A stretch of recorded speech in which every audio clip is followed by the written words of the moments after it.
Hi viewers, সবাই কেমন আছেন? আশা করি ভালো আছেন। আজ 23শে নভেম্বর 2025।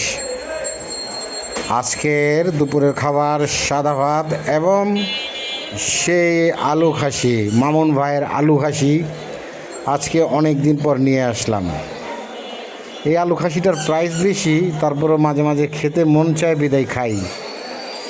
আমার মনে যেটা চায় ওইটা আমি আবার খেয়ে ফেলি, এটাই হলো আর কি সমস্যা, না কি বলবো বুঝি না। যাই হোক, এই খাসি ওরা 2 পিস দেয়, 100 গ্রামের মতো ওজন, 2 পিসের 200 গ্রাম হইতে পারে। প্রাইস নেয় 320 টাকা। এরকম 2টা পিস থাকে, একটা প্রথমে নিলাম, পরেরটা নিতেছি। আর ভাত আছে 35 টাকা।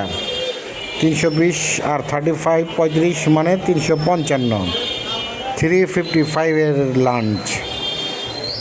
তো এটা মামুন ভাইয়ের পাক, খুবই ভালোই, খারাপ না, ভালো লাগে বিদায় খাই। এটাতে মনে হালকা দুধ দিয়ে পাকানো হয়।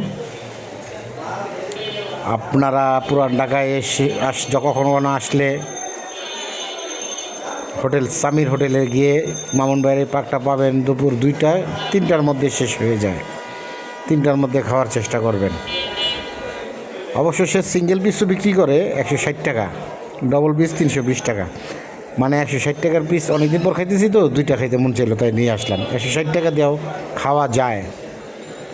আমি তো আবার একটু খরচিওয়ালা মানুষ, হাত খোলা মানুষ, আবার কি বলে ভোজন রসিক মানুষ, 2 দিক দিয়ে আর কি আমার সমস্যা। যাক, সবাই দোয়া করবেন আল্লাহ যাতে আমার তৌফিক সবসময় রাখে। আর যদিও আল্লাহ না রাখে, তারপর আমার প্রবলেম নাই। আমি আল্লাহ যেভাবে রাখি ওইভাবে আমি সন্তুষ্ট থাকতে চাই এবং সন্তুষ্ট আছি। যদি আজকে এই খাসির মাংসের জায়গায় আপনার পান্তা ভাতও থাকতো, তাও আমি সন্তুষ্ট থাকতাম।